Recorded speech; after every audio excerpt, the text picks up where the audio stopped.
Salut à tous, on se retrouve pour une nouvelle vidéo qui est pas un peu différente de d'habitude parce que tout est toujours jamais la même chose. Mais c'est vrai que c'est une vidéo auquel j'avais pas pensé à faire au début et qui au final je me rends compte que si moi j'étais tombée sur cette vidéo, j'en aurais été bien contente. Donc voilà, c'est une petite vidéo sur les écoles d'art et enfin plutôt étudier en art dans ses études supérieures.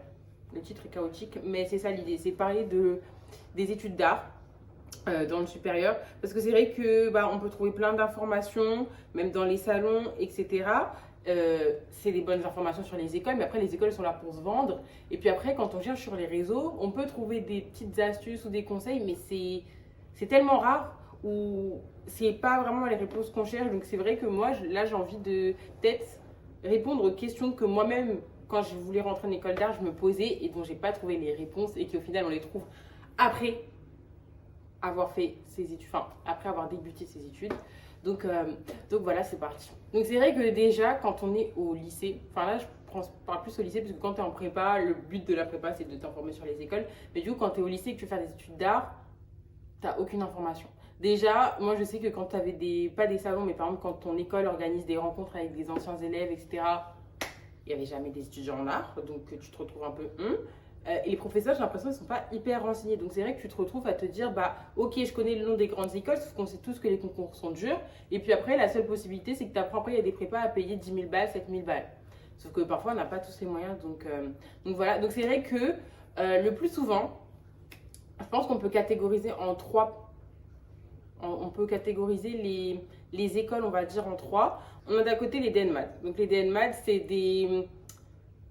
des cursus de 3 ans après le lycée ou après la prépa. Mais bon, c'est un cursus de 3 ans qui est gratuit. C'est dans un lycée le plus souvent, donc c'est public, gratuit. Et moi, j'aimerais à dire que c'est spécialisé. C'est-à-dire, par exemple, si la personne s'intéresse à la mode, elle va pouvoir trouver quelque chose spécialement, par exemple, dans le patronage ou quelque chose spécialement dans l'accessoire. Si c'est quelqu'un qui aime les matériaux, spécialement dans la pierre, spécialement dans le métal. Si c'est quelqu'un qui aime le design graphique, tu vas voir spécialement l'édition si ça t'intéresse ou spécialement la typo. Donc en fait, c'est très spécialisé. Après, je sais, moi j'ai pas fait d'ENMAD, mais je pense pas que tu es spécialisé directement. Mais c'est vrai que tu sais qu'à la fin de ton cursus, il y aura une particularité du domaine que tu as envie de faire qui sera beaucoup mieux maîtrisée. Et après, le DNMAD, tu peux soit refaire, il y a plusieurs possibilités, soit tu fais ton master, soit en vrai, tu peux faire une année de DNMAD et ça te permet après de faire rentrer dans une autre école, parce que je vais en parler après. Donc tu as ça, et ça c'est vrai que les DNMAT prennent le plus souvent des lycéens, des personnes qui sortent du lycée et pas des personnes qui sortent de la prépa, le pourcentage, parce que en plus c'est quand même sélectif, on va dire, pas que c'est quelque chose de très haut, mais dans le sens que tu n'auras qu'une seule classe et tu n'auras qu'une seule classe dans tel domaine, dans tel lycée, enfin dans telle école. Tu n'auras pas plusieurs classes, donc tu as 20 places et Hunger Games. Après, la deuxième catégorie, c'est les prépas. Donc, la majorité des prépas sont payantes. Ça tourne autour de 7 000 balles, ça va aller jusqu'à 10 000. Hein. Mais je pense que le plus bas que vous pouvez trouver, c'est 7 000 euros. Donc, une prépa payante, moi j'en ai fait une. Voilà. Après, c'est bien, ça dépend de la mentalité des personnes, mais la prépa, c'est bien quand tu sais pas du tout ce que tu veux faire. C'est-à-dire, tu sais que tu veux faire de l'art, mais tu touches à tout et que tu n'as peut-être pas de domaine en précis que tu connais ou juste que tu n'as pas du tout d'informations sur les études d'art et que tu as quand même besoin de faire une année d'études. Donc tu fais la prépa. Après, ça met le coup, mais c'est vrai que je dirais pas que c'est comme des écoles où tu as tout le matos. Mais c'est vrai que tu as quand même une accessibilité à un certain matériel que par exemple tu pourrais pas avoir dans le lycée. Moi je sais que ma prépa, j'avais l'imprimante en couleur gratuite. Quelle grâce, quelle grâce. Mais voilà, après, en fait, le but de la prépa en tant que telle, c'est que tu produis de l'art constamment, mais vraiment constamment. Donc, tu as l'histoire de l'art, mais genre, c'est quand même réduit. Je pense que tu as peut-être, 4 heures par semaine, ce qui est nécessaire, mais après, tu fais constamment de l'art. Moi, je sais que ma prépa, il n'y avait pas tant que cette spécialisation. Il y a des prépas qui peuvent avoir des spécialisations dès le début, mais après, ça ne t'empêche pas de toucher à tout ce que tu as envie. C'est vraiment une année où tu explores ton univers, ton identité, tu explores toute ta pratique et tu découvres les écoles qui peuvent t'intéresser. Donc ça, par exemple, il y a des gens, ils savent déjà qu'ils veulent faire une prépa parce qu'ils en ont besoin, etc. Donc comme j'ai dit, la plupart des prépas sont payantes, mais il existe des prépas gratuites. Donc sur le site Andea, que je vais mettre quelque part là, vous avez l'ensemble des écoles gratuites en France, toutes les écoles gratuites en France, Et je crois qu'il y a aussi toutes les prépas. Je me suis complètement trompée. Andea, c'est bien le site qui répertorie toutes les écoles françaises en art gratuites, mais il n'y a pas du tout les prépas gratuites françaises. Et en fait, elles sont réunies sur un autre site qui s'appelle APA. Et du coup, ça, c'est vraiment le site qui réunit tout le réseau des écoles préparatoires françaises en art. Ils sont incluses dedans. Mais sinon, il existe, je crois, 4 à 5 prépas gratuites en France. Il y en a 2 à Paris, je dis pas de bêtises, une à Marseille et les autres, j'ai aucune idée. Mais du coup, c'est des prépas gratuites, donc très sélectives parce que vous avez qu'une seule classe et il y en a que 5 et c'est gratuit. Moi, j'ai fait une payante. Après, je sais pas lequel vaut plus le coup entre gratuit et payant. Juste pour l'instant, c'est juste qu'il y a une question d'argent qui rentre en là. Et sinon, une qui ne fait pas partie de l'Andea et qui est gratuite aussi, ça s'appelle l'EPSA. Donc en fait, quand vous allez sur le site, vous allez voir c'est une école de design graphique. Mais elle a une année de prépa avant, qui n'est pas du tout spécialisée en design graphique. On pouvait toucher à tout et du coup c'est gratuit si je dis pas de bêtises. Donc voilà, c'est bon à savoir parce que là c'est en fait c'est le même système qu'une prépa payante parce que du coup vous avez plusieurs classes, mais c'est gratuit. Mais tout se fait sur concours, c'est-à-dire portfolio, dossier, etc. qu'on va parler après.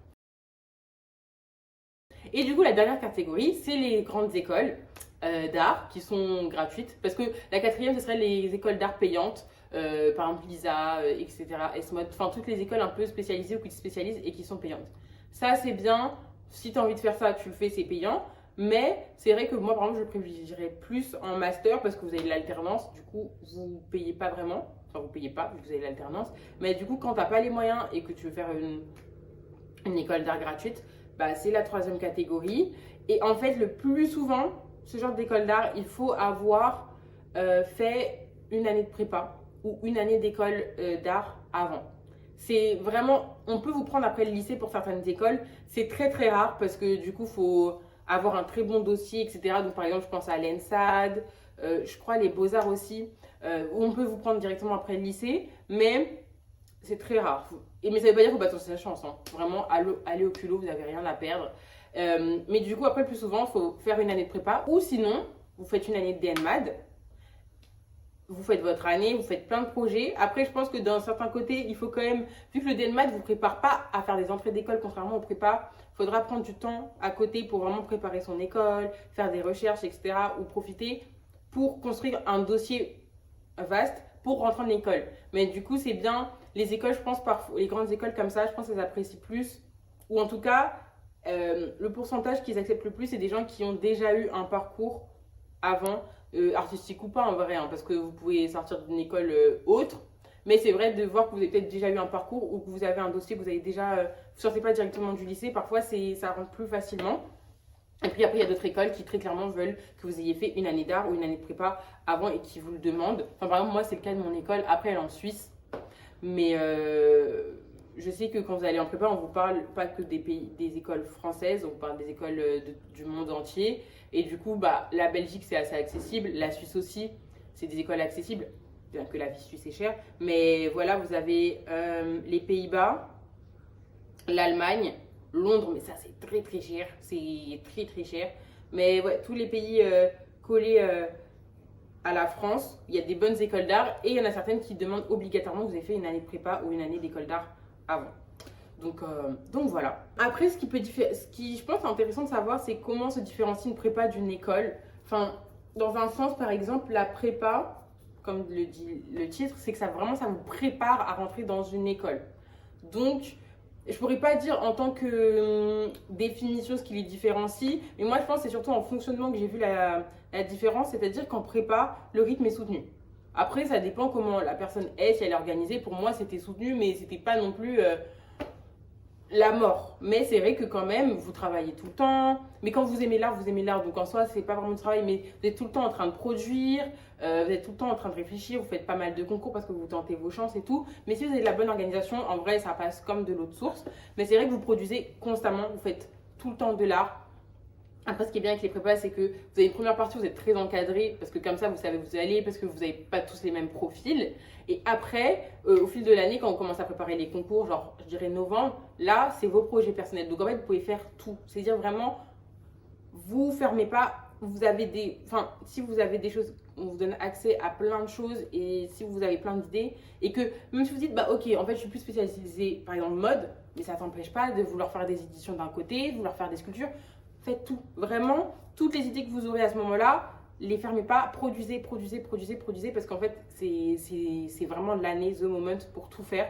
Et je trouve qu'en prépa, oui voilà, c'est très soutenu, plein d'idées qui fusent, tout le temps constamment en production, tellement de choses partout. Et en vrai, ce qui est bien et à retenir, mais j'en reparlerai après aussi, c'est que vous pouvez produire, donc il faut des projets finis bien sûr, mais vous pouvez produire et pas finir un projet. Vous voyez, qu'il soit en stand-by ou que vous vouliez l'avancer après. Vous pouvez avoir l'idée d'un projet et peut-être pas le commencer, mais c'est toujours bien d'avoir plein de trucs et d'être en effusion. C'est hyper intéressant, mais on verra au portfolio. Alors que l'école, pour moi, la différence, c'est que là, vous êtes directement un peu plus encadré. Et vous avez peut-être plus autant cette liberté de production. Dans le sens, c'est-à-dire que là, vous allez avoir des cours autour d'une thématique.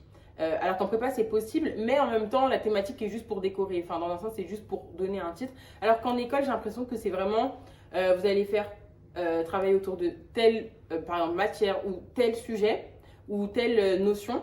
Et du coup, vous allez travailler autour de telle notion, on vous donne un sujet. Oui, vous avez la liberté de faire comme vous voulez et tout, mais il faut que ça corresponde quand même aux attentes du professeur. Et il faut que ça reste dans cette notion. Et ça veut dire qu'après, par exemple, j'ai un exemple qui pourrait me concerner. On a fait un travail autour de l'édition.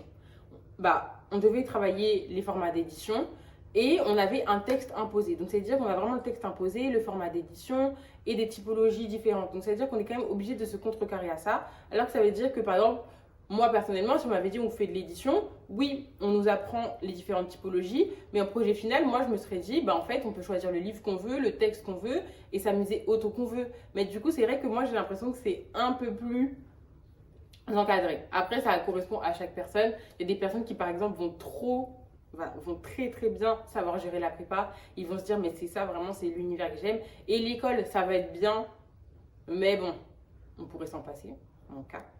Et puis il y a d'autres personnes qui vont se dire, ok, la prépa, c'était trop bien. J'ai pu faire tout ce que je veux, mais c'est vrai que j'étais perdue et il n'y avait pas d'organisation et j'étais pas hyper à l'aise. Alors que l'école, directement, ils vont se sentir plus à l'aise. Ils vont se dire, oui, en fait, c'est le cadre qu'il me faut. Donc en vrai, tout dépend de la personne, mais c'est vrai que l'encadrement est différent entre la prépa et les écoles. Ensuite, parlons des domaines. Donc c'est vrai que dans l'art, vous avez les beaux-arts et les arts décoratifs. Donc la différence, c'est que les beaux-arts, c'est toutes les pratiques En fait, voilà, on va plutôt faire dans l'inverse. Les arts décoratifs, c'est les arts qui se mélangent à du nécessaire, on va dire. J'avoue, je n'ai pas la définition, je la mettrai quelque part. Mais par exemple, les arts décoratifs, vous avez le design graphique, vous avez la mode, vous avez l'architecture. Vous avez tout ce qui est bijoux, accessoires, enfin matériaux. En fait, et je crois qu'il y en a d'autres, mais vous voyez par exemple tous ces domaines d'art, c'est des domaines d'art qui sont utiles. Par exemple, la mode, ça va servir à s'habiller. C'est-à-dire que vous avez vraiment cette limite entre une utilité et le beau. Parce que la mode, ça peut très vite dériver en tant qu'objet d'art, mais très vite en tant qu'objet utile. Comme le design graphique, ça veut dire que très vite, ça peut être un objet, un livre très beau, mais aussi ça peut être une affiche pour informer. Comme l'architecture, ça peut être vraiment un bâtiment juste esthétique à visiter, et puis ça peut être ta maison, très clairement. Alors que les beaux-arts, ça va être vraiment purement de l'esthétisme, dans un sens, par exemple, le peinture, sculpture, gravure, et tout le tralala. Donc c'est vrai que parfois, on se dit, il faut savoir directement quel domaine on veut faire. Moi, je dis, c'est pas mieux. C'est-à-dire parfois on peut ne pas savoir et parfois savoir. Parce que parfois on peut savoir et se dire je veux faire de la mode. Mais tu veux faire quoi dans la mode? C'est tellement large. Et puis il y a des gens qui disent je veux faire du design graphique et je veux absolument travailler dans la typographie. Là tu sais, t'es carré. Et il y a des gens qui se disent en fait je sais pas. J'aime beaucoup toucher au tissu, coudre, mais j'aime pas faire des vêtements. J'adore écrire, faire des dessins, mais j'ai pas envie de travailler dans par exemple l'illustration. Mais en même temps, non. Et c'est vrai que t'es tellement perdu parce que tu touches à tout et tu sais pas quoi faire et tu n'arrives pas à trouver le point central qui pourrait tout réunir. Donc c'est vrai que parfois on sait pas et on sait à moitié. Après moi je pense que c'est pas nécessaire de savoir dès le début le domaine qu'on veut faire parce que déjà par exemple les prépas ça te permet de t'explorer, savoir, les profs sont là pour te dire peut-être que c'est mieux d'aller là. Les écoles le plus souvent, en fait vous avez soit les écoles où la première année elle te permet de retoucher à tout. Par exemple, je pense à l'ENSAD. Toutes les ENSA, les écoles nationales supérieures d'art, plus souvent décorative. Ça te permet, tu as une première année qui te permet de retoucher à tout. Après, tu as des écoles aussi qui, tu es obligé de te spécialiser la première année. Par exemple, moi, dans mon école, la première année, tu es obligé de savoir si tu veux faire de l'illustration, du design graphique, de la mode, du bijou. Mais en même temps, tu vas quand même toucher à tout dans le design graphique. Donc ça, c'est quand tu sais, par exemple, quel domaine tu veux faire, mais pas encore où exactement ou de quelle manière tu veux explorer ce domaine. Voilà. Et puis même, si par exemple, vous dites, ah ben en fait, je suis sûre de faire de la mode. Vous faites une année de prépa, vous êtes toujours convaincu de faire de la mode, vous faites votre première année en école de mode, imaginons, et ça vous plaît pas. Et bah c'est pas grave en fait. Enfin, sincèrement, vous pouvez tellement refaire d'années. Enfin, oui, après, il y a des personnes qui ne sont pas adaptées au système scolaire. Mais ce qui n'empêche pas, c'est que vous pouvez tester et puis au pire, par exemple, vous aurez un bachelor en, je sais pas, illustration. Au final, vous vous rendez compte qu'au final, vous aimez la mode, mais vous n'avez pas envie de refaire des études. Tout est possible.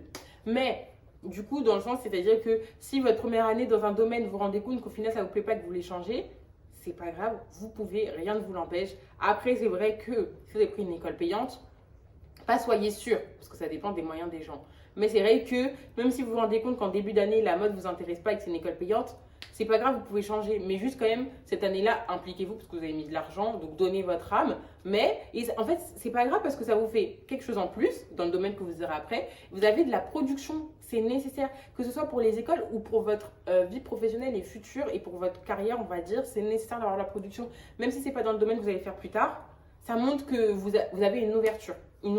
Et du coup, là, on passe à la partie très importante, le portfolio. Moi, je sais que toutes les fois où j'ai cherché sur les réseaux ou sur Internet comment faire son portfolio, rien n'est clair. C'est juste les gens qui montrent leur portfolio. Oui, vos portfolios sont très beaux, mais ça ne m'aide pas sur ce que je suis censée faire. Et c'est vrai que les cours aussi, en vrai, c'est les cours qui m'ont permis de faire un portfolio.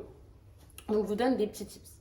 Déjà, il faut savoir que, en fait, quand vous donnez un portfolio, c'est que vous voulez montrer vos œuvres.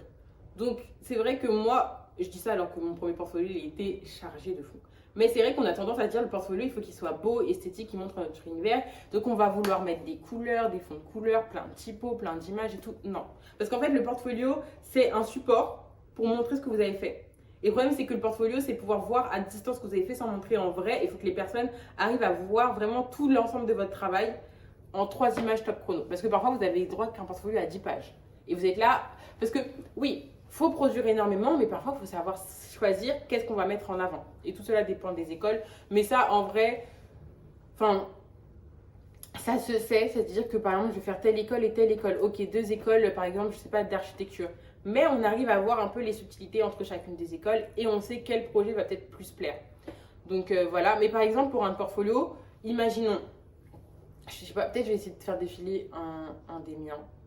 Mais par exemple, la première page, oui, elle peut être décorative, esthétique. C'est bien que peut-être vous mettez un élément qui vous représente dans la pratique artistique ou qui vous représente. Enfin, moi, par exemple, j'ai mis de la typo parce que c'est de la typo, donc c'est très simple. C'est mon nom, mais une typo originale.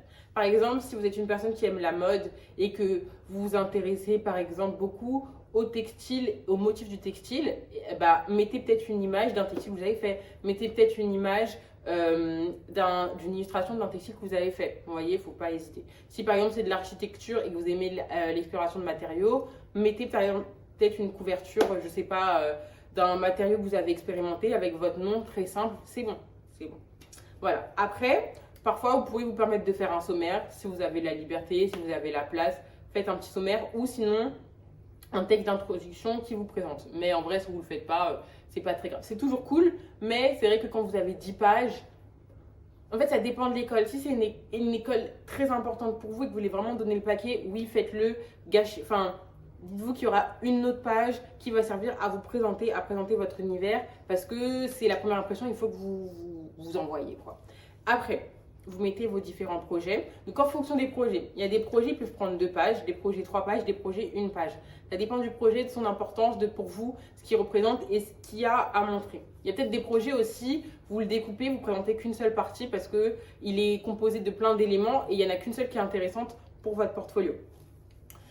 Comment ça s'organise? Alors, le plus souvent, soit le projet est important. Par exemple, imaginons c'est un projet d'édition qui parle autour de votre ville de naissance et que c'était un gros travail d'interview, de recherche, de photographie.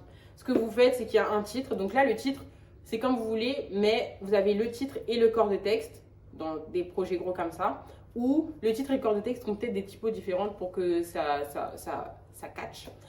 Donc le titre, c'est le titre de votre projet, et après vous avez un corps de texte qui peut peut-être expliquer l'idée de ce projet, qu'est-ce que vous avez voulu, d'où ça part, qu'est-ce que vous avez voulu, le message que vous avez...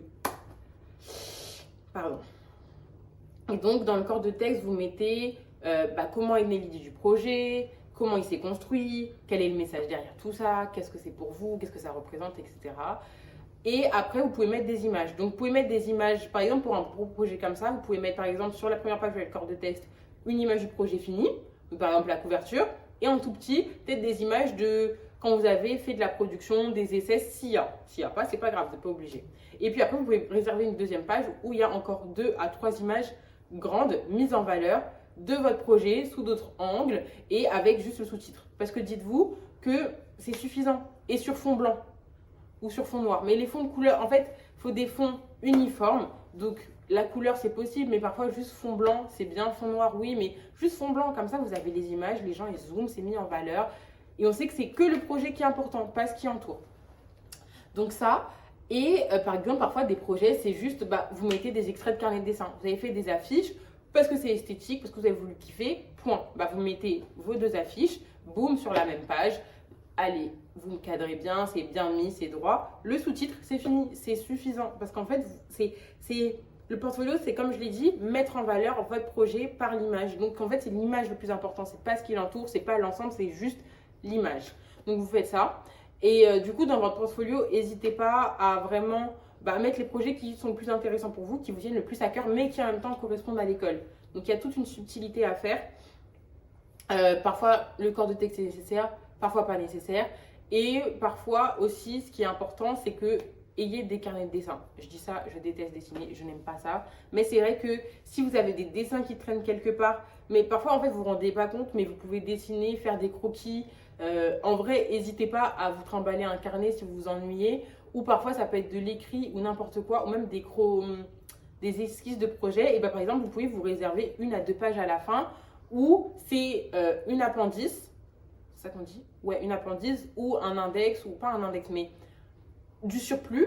Et là, vous faites un méli-mélo, quand même un peu ordonné, mais un méli-mélo de projets qui ne sont pas aboutis, de croquis, pour voir que vous pouvez toucher à tout. Et aussi, pour n'importe quelle école, même si c'est spécialisé, hésitez. Par exemple, reprenons le cas de l'architecture. Oui, vous mettez des maquettes, vous mettez des dessins d'architecture, mais si à un moment vous avez fait une peinture qui n'a rien à voir avec l'archi, mais qui touche à peut-être à une autre thématique, mais qui peut être reliée à l'architecture, mettez des projets qui n'ont rien à voir avec vos thématiques. Ça montre que vous arrivez à aller vers d'autres pratiques, donc aller vers d'autres domaines, vous ouvrir, et ça vous montre que vous êtes ouvert à plein de choses et que vous avez plein d'enrichissements, plein de connaissances. Donc voilà. Je ne sais pas quel portfolio je vous ai montré, mais c'est vrai que moi, c'est comme ça que je fonctionnais. Je sais qu'il y en a certains, j'avais fait un texte d'introduction où je me présentais et je m'étais présentée à travers des œuvres.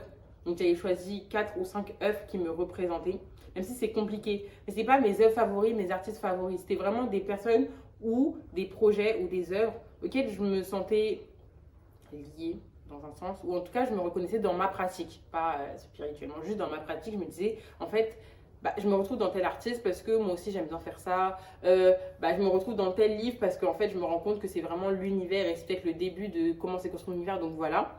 Après je faisais vraiment en fonction des écoles et des projets, ceux qui d'office étaient mis en valeur et ceux qui non. Et après à la fin parfois je mettais aussi les carnets de dessin que j'avais fait. Et aussi, je viens d'y penser, parfois mettez peut-être pas vos meilleurs projets et votre golden ticket dans le portfolio. Parce que si une école a après un entretien, en fait, il ne faut pas tout mettre. C'est pour ça qu'il faut produire énormément. C'est-à-dire qu'il y a le portfolio. Ok, il y a des projets, vous mettez, c'est des bangers, une trop belle édition. Et en fait, vous vous dites, elle va attirer l'œil.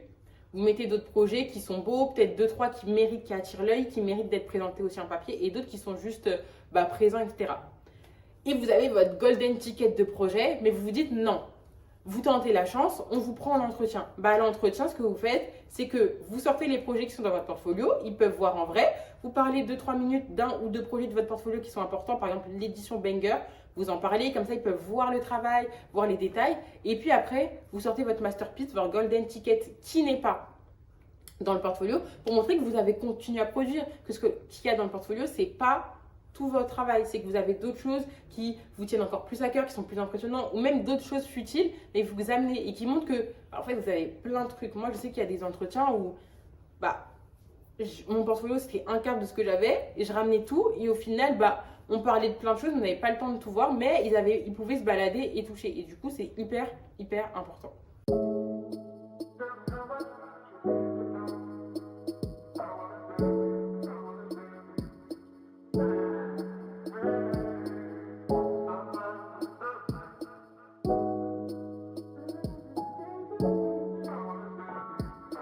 It's diamonds, baby.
Ensuite, un autre point important, même si je l'ai répété énormément, mais c'est produire. Vraiment, produisez sans limite, que vous soyez en prépa, en école d'art ou pas d'art, au lycée, n'importe où. Mais si vous savez que vous voulez vous lancer dans des études d'art, même si vous ne savez pas où, mais juste des études d'art, produisez constamment.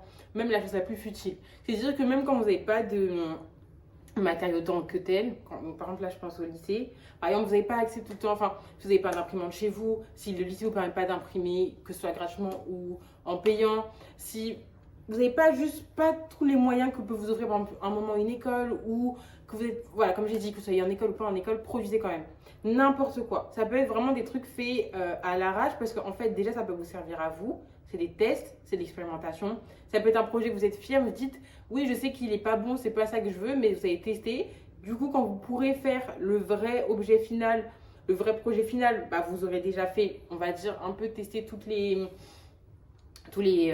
flops, ou enfin tous les petits, comment on dit, toutes les embûches sur le chemin, enfin voilà quoi, tout ce qui aurait pu bloquer, les contraintes, etc. Mais voilà, produisez constamment. Et quand je dis produire, ça ne veut pas dire faites des gros projets, hein. Ça peut être remplir des carnets de dessin si c'est vraiment ce que vous kiffez. Si par exemple vous êtes vous aimez beaucoup écrire, écrivez et puis associez votre écrit à d'autres formes d'art. Si c'est coudre et que c'est pas le vêtement, mais que c'est coudre autre chose, faites. Enfin, vous pouvez faire genre idée qui pop-up. Vous adorez utiliser le textile, que ce soit faire créer des motifs, assembler les tissus, expérimenter, faites. Et au final, vous faites un carnet de toutes les expérimentations de tissus. Vraiment, faites tout, dessin, vous aimez peindre, faites de la peinture, faites des toiles de action. Action, c'est le bonheur. Action, vous avez des toiles, vous testez tous les types de peinture. Je sais pas, en archi, ok, peut-être vous n'avez pas tous les moyens que vous voyez sur TikTok, de les gens qui font des bêtes de maquettes et tout. Et c'est pas grave, vous faites avec ce que vous avez chez vous. En papier, ça peut rendre tard les fous de trucs. Une édition, ok, c'est dur à... Quand vous voulez faire une belle édition bien propre et vous n'avez pas les moyens pour vous payer, ou qu'il faut faire en grande quantité, alors vous voulez vous faire que 3, et vous vous dites, ok, au final, je vais pas faire comme ça, je vais faire avec une agrafeuse. Allez au culot chez des gens que vous... Peut-être que vous avez déjà vu qu'il y avait des bonnes agrafeuses, vous dites, est-ce que je peux juste vous emprunter l'agrafeuse de SPI? Allez au culot, si au final il faut imprimer, et essayez de vous dire, ok, peut-être que j'imprime 3 pages qui sont hyper importantes, le reste je le fais à la main. Au final, peut-être que vous partez sur du collage, j'en sais rien, mais vraiment produisez à fond, même des petites choses futiles qui s'accumulent. En fait, ça vous fait déjà matière à, et on sait jamais. Et aussi, ce qui peut être très très bien, donc c'est les carnets. Donc, les carnets de dessin, bon, moi, j'avoue que j'ai abandonné. Mais c'est vrai que quand on est au début ou qu'on va présenter des écoles, c'est bien quand même d'avoir peut-être 1 ou 2 carnets de dessin sur le côté, même s'ils datent. Parce que moi, j'ai toujours les miens. Et après, d'autres carnets. Donc, par exemple, vous avez votre carnet où vous marquez tout votre foutoir, toutes vos idées, ça, c'est le vôtre. Enfin, vous faites un carnet, des feuilles, nanana. Mais moi, je trouve que c'est bien d'avoir aussi des carnets. Donc, ça dépend de vous. Mais moi, par exemple, je sais que j'ai 2 carnets. Il y en a un où c'est un cahier où... Bah, attendez, il est là. En gros, ça ressemble à ça. Donc, ça, c'est celui de cette année. Et en gros, je mets toutes mes idées. Donc, en fait, j'ai un cahier où je mets toutes mes idées. C'est-à-dire, j'écris vraiment n'importe quoi, j'écris des textes et tout. Alors que ça, vraiment, c'est un peu plus propre, en très gros guillemets. Mais c'est genre les gros projets. Donc, c'est-à-dire, c'est pas vraiment j'ai envie de faire une toile pour le kiff, faire un petit croquis. Non, c'est vraiment les gros projets où bah, je marque ce que j'ai envie de faire. Je colle des... Je colle des images, j'ai fait des tests, même si par exemple je sais que le projet je vais le faire dans 3 mois, c'est juste que j'ai fait des petits tests quand j'avais eu le temps, j'ai fait des croquis, donc c'est vraiment parce que je trouve que c'est bien comme ça quand vous le présentez à quelqu'un, il voit que bah, vous avez des projets en cours ou vous avez eu des idées de projets et qui n'ont peut-être pas abouti mais ça permet de poser des questions. Il y a des projets qui ont abouti et voir votre processus de création parce que parfois en fait il y a des gens qui vont y penser mais moi je sais que j'y pense pas. Prendre des photos quand je suis en train de créer ou en cours et tout. Enfin, j'y pense pas du tout. Bah, maintenant, j'ai d'y penser, mais j'y pense pas. Donc ça me permet d'avoir. Et après, bon, je l'ai pas. Mais c'est un autre carnet énorme où en fait, je le considère comme le carnet récap de mon année. Donc en vrai, c'est plus personnel, mais ça peut être présenté. Parce que c'est pas non plus un carnet très esthétique.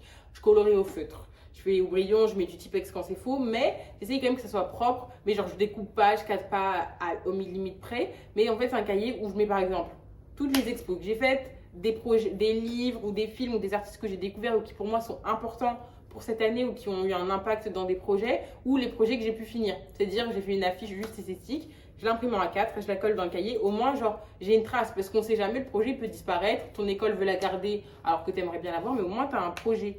Et même si c'est mal imprimé ou qu'après je l'ai sur mon téléphone, je sais que je l'ai en format papier et que si un jour j'ai besoin de présenter, bah, je présente le truc. Et voilà, donc vraiment, produisez à fond.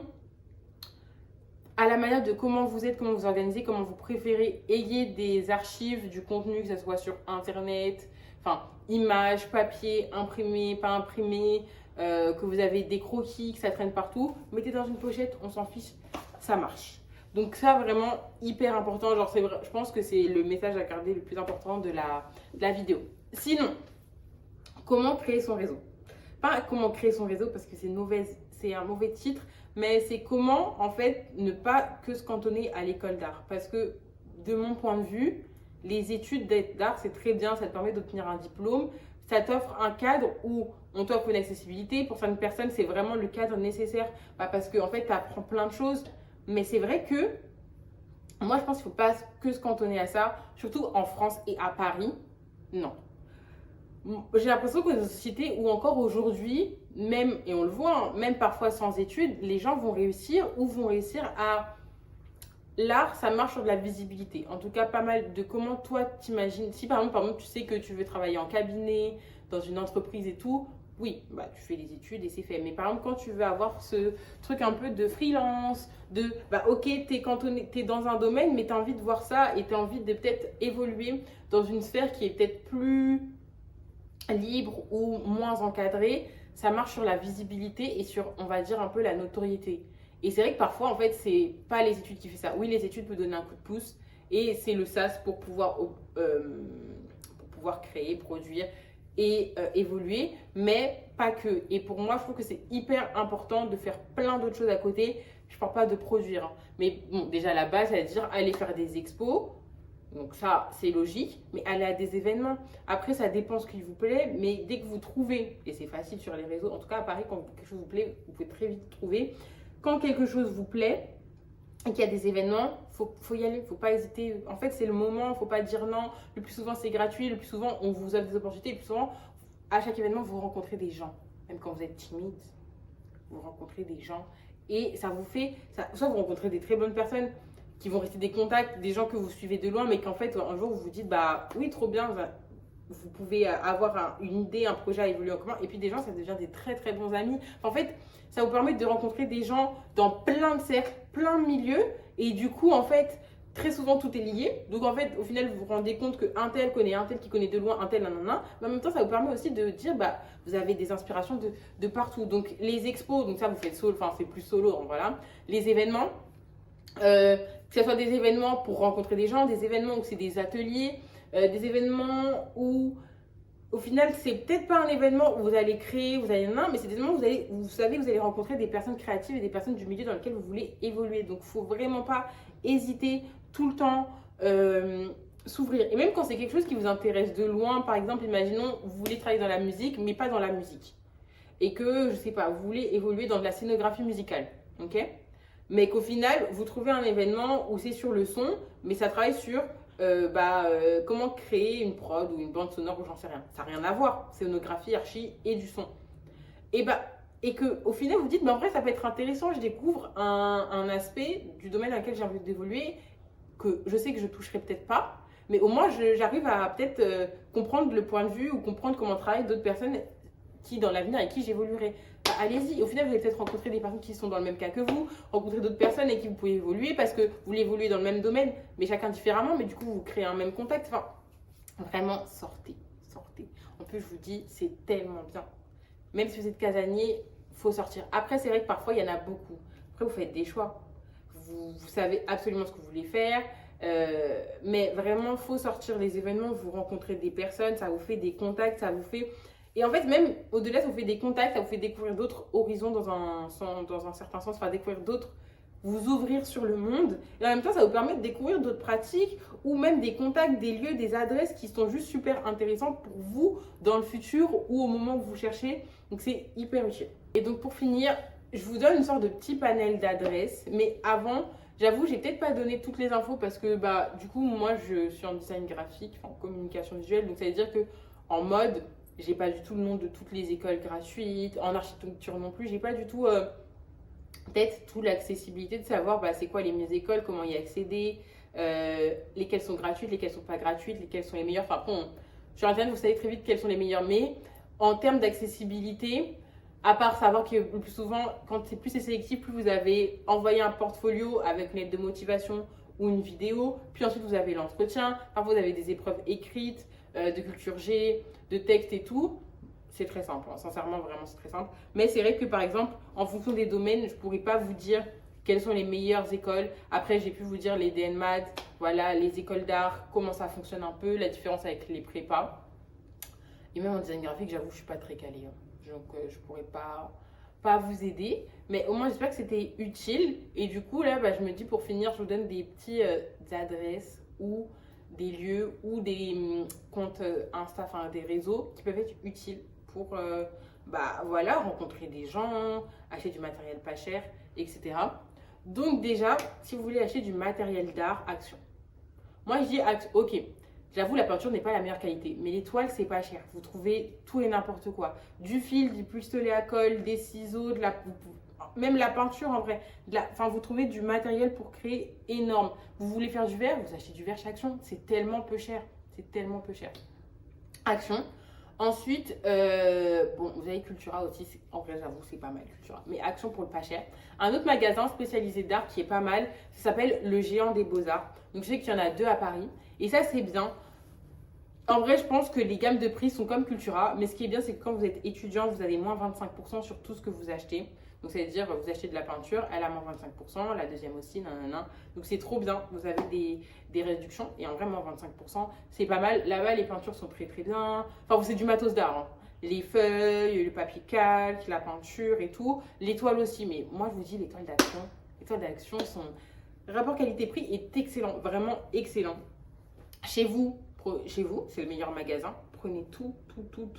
Accumulez sans trop accumuler. Mais moi, je sais que par exemple, si vous êtes déjà qui fait des colis Vinted, parfois garder le carton, vous ne savez pas ce que le carton peut vous servir.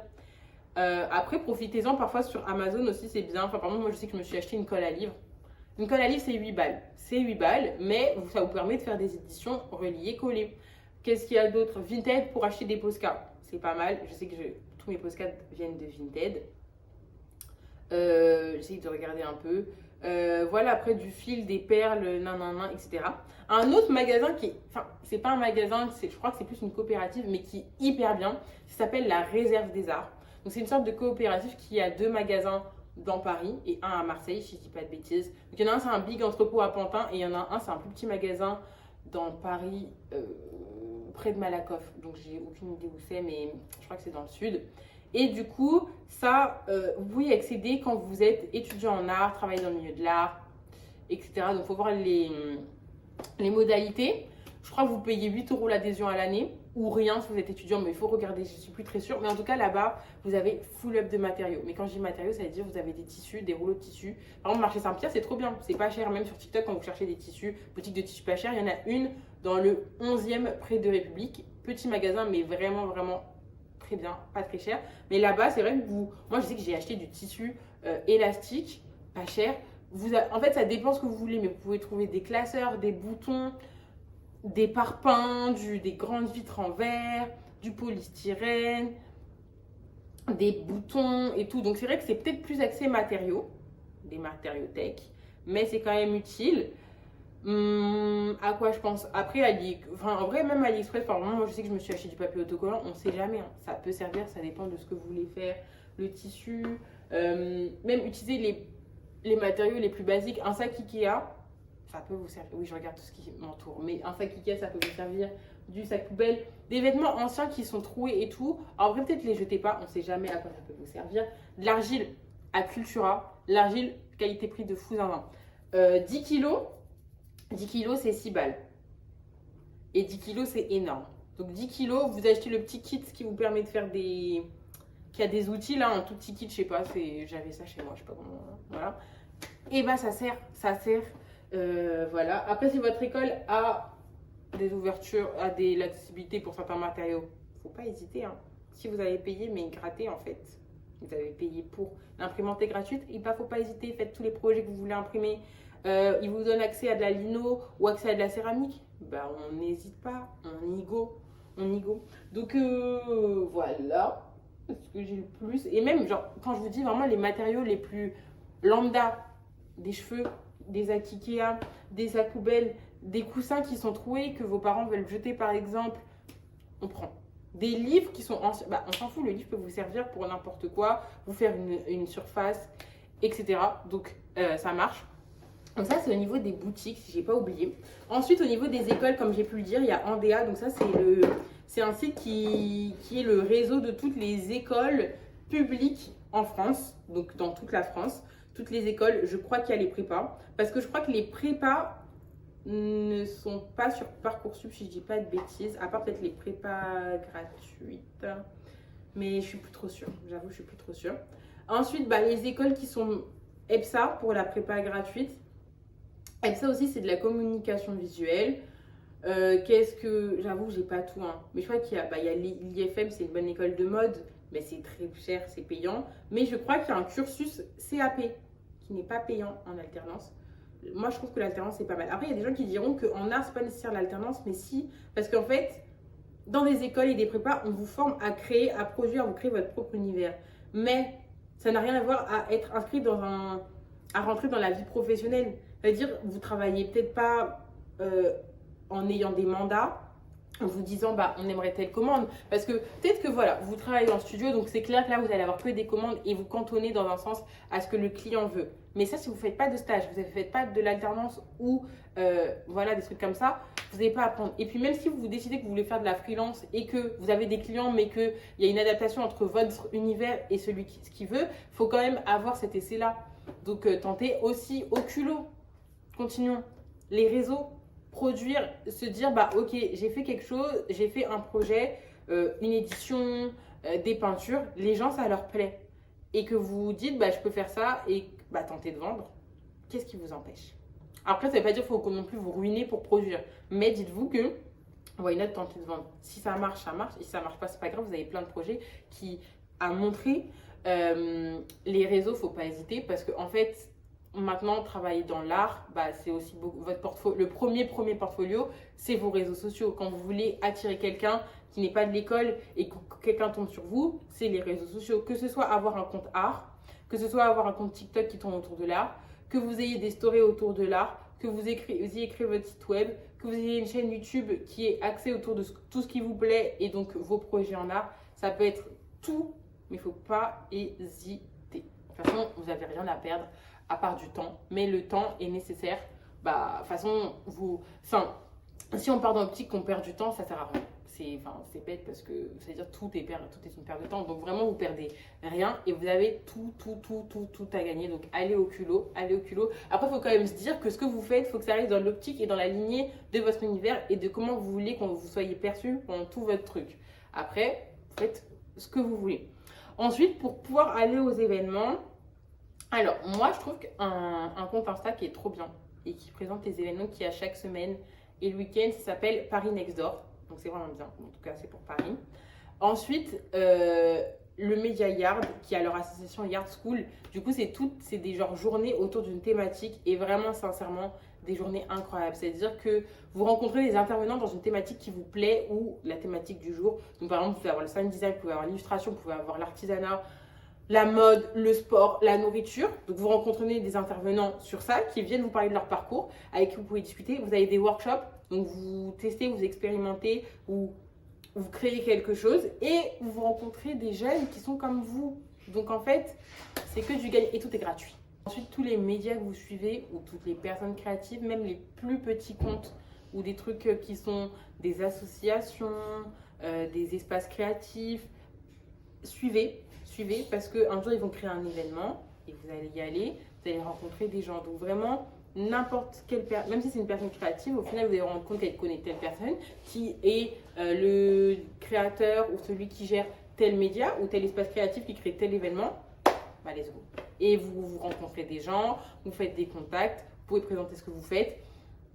Si même un jour vous rencontrez quelqu'un qui vous dit bah, j'ai envie de faire une expo et je cherche des gens et que vous avez matière à exposer, allez-y au culot. Et même vous, si un jour vous vous rendez compte que vous avez les moyens ou que vous en faites la proposition ou que vous avez une possibilité de faire une expo ou de présenter votre projet, faites-le. En fait, c'est que vous ne vous posez aucune limite. En fait, dites-vous, posez aucune limite, allez, hop, il y a une contrainte où vous dites c'est pas pour maintenant, bah c'est pas grave. Au moins, j'ai eu l'idée et je la mets de côté. Et quand je pourrai, je le ferai. Mais vraiment, il ne faut pas hésiter. Là, si j'oublie des adresses, je les mets en description ou des comptes Insta, etc. Mais il y a plein de choses à Paris qui sont bien. Après, ça dépend du domaine où vous voulez évoluer. Parce que j'avoue que là, pour l'instant, j'ai que mon domaine. Mais vous trouvez partout. Et puis, vous trouvez un sur TikTok. L'algorithme fait qu'il va tout vous montrer. Tout vous montrer. Donc voilà. J'espère que c'était intéressant ou en tout cas que c'était des bonnes informations qui vont être nécessaires si j'oublie quoi que ce soit. Soit ça serait apparu en sous-titre, soit sinon c'est en description. Et voilà. Du coup, à la prochaine vidéo.